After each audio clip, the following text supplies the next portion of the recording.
Hello, and welcome back to another episode of Critical Reactions with your host, Bryan.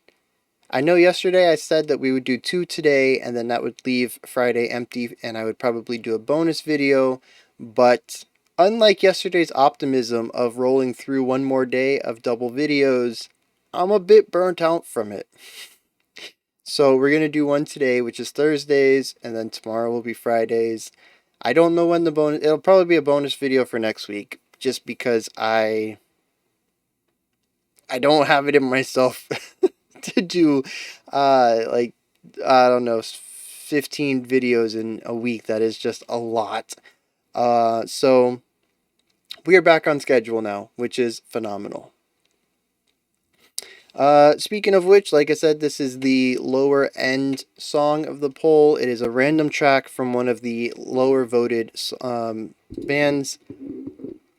And we're going to be looking at Blonde Redhead, which just doesn't make any sense to me.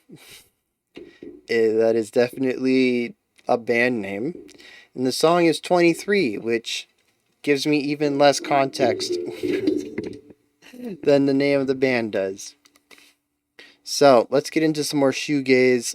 This stuff was slightly less popular in the polls, but I'm sure it's going to be just as shoey and just as gazy.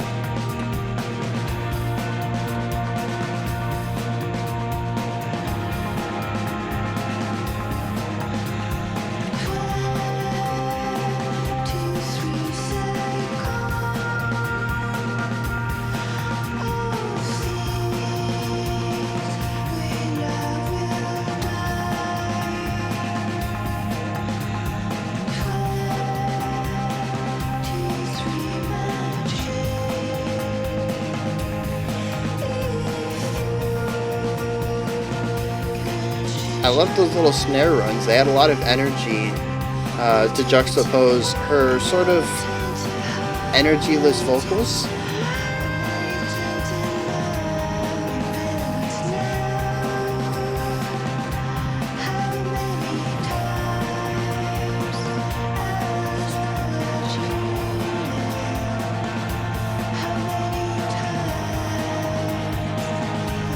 Hitting some real tension in some of these chords.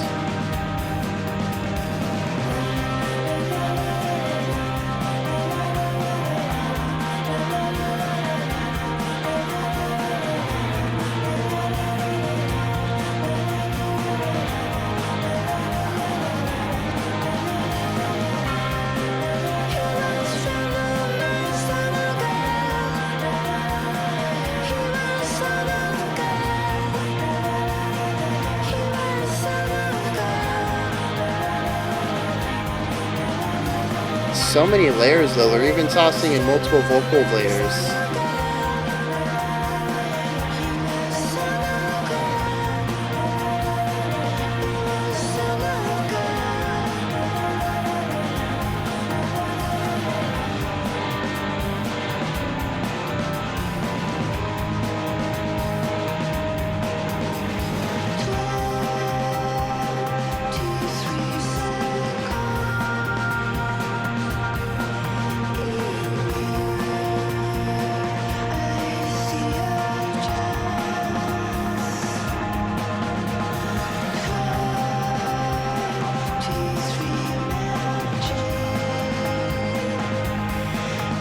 I do like the range of notes that are being utilized for the melody. I think it does a good job of creating some dynamics in the melodic lines.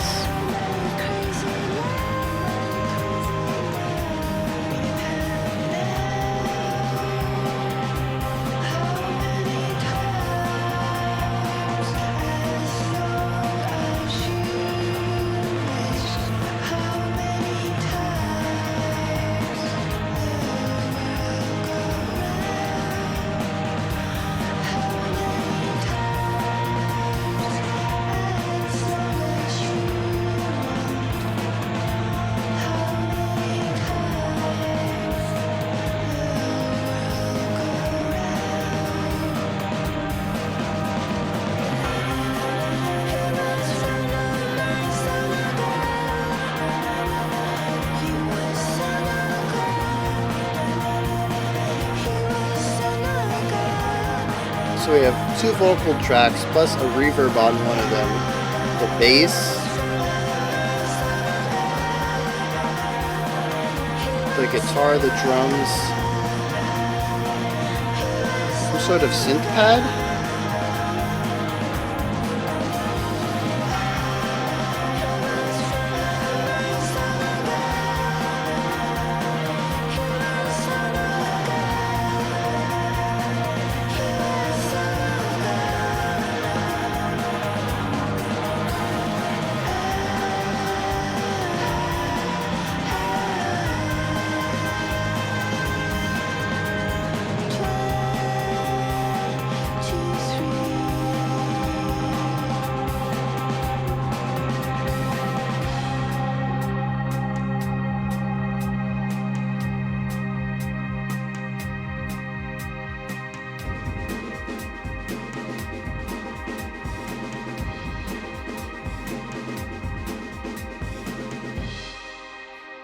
That's slightly annoying.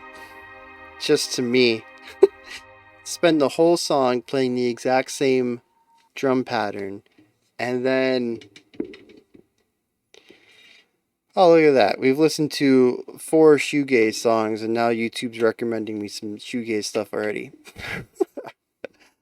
um, yeah, play the same drum pattern for 5 minutes straight, and then play something that is a little more interesting and brings some variety to the drumming in your intro. Oh, man. Alright, so I don't know if I'm really going to have too much extra to say that I haven't said about stuff before. We checked out Slow Dive and My Bloody Valentine, which I think where... Is it My Bloody Valentine? Why doesn't that sound right to me right now? Yeah, My Bloody Valentine. Where we have this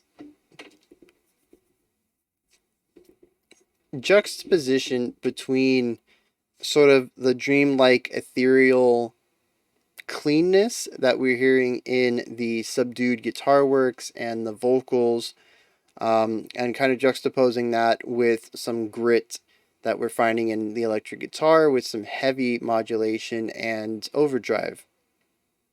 This one definitely leans a lot closer to sort of a dream pop feel, like dreamy pop rock with a little bit of the extra distortion in it.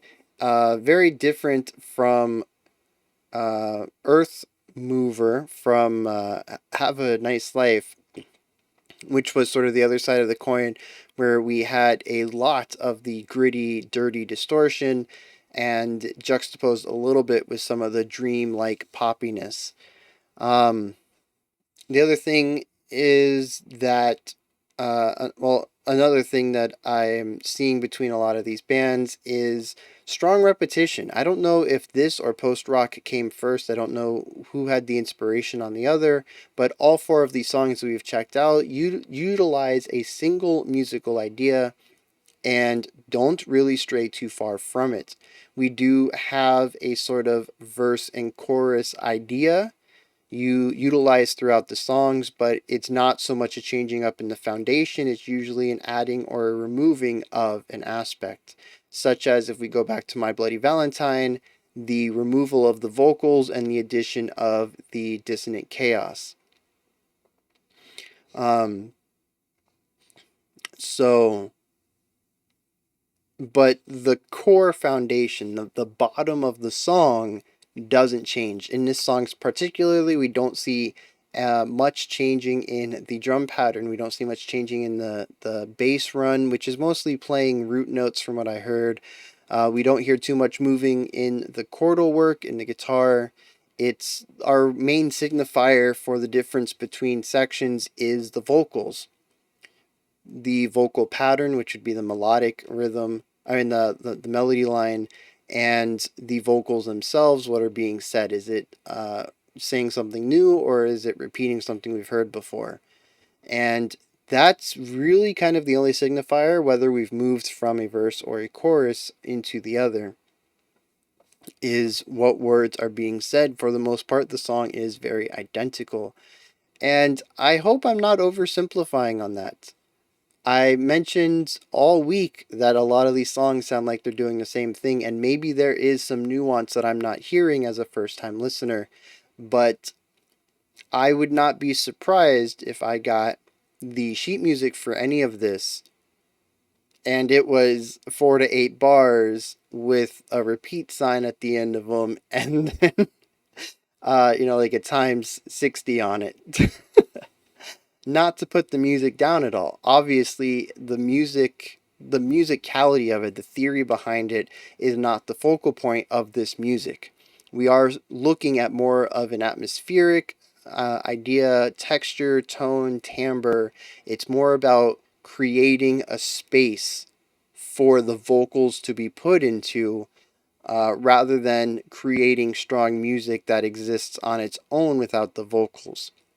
And when I say without the vocals, I don't mean removing the vocal track, I mean removing the words.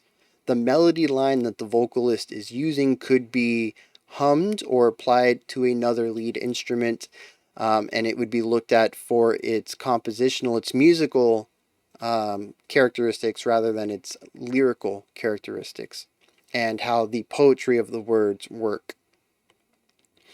Um, so, yeah, a lot of this is sort of samey, but that's because they really land in that pocket of the atmosphere and texture that they're aiming for, and they just stick in it. Why break what's why fix what isn't broken? That's the phrase I'm looking for. So yeah, they land on where they want. They get into that mode, that mood that they want immediately, and they don't really delve from that. And I'm not the target audience for this stuff.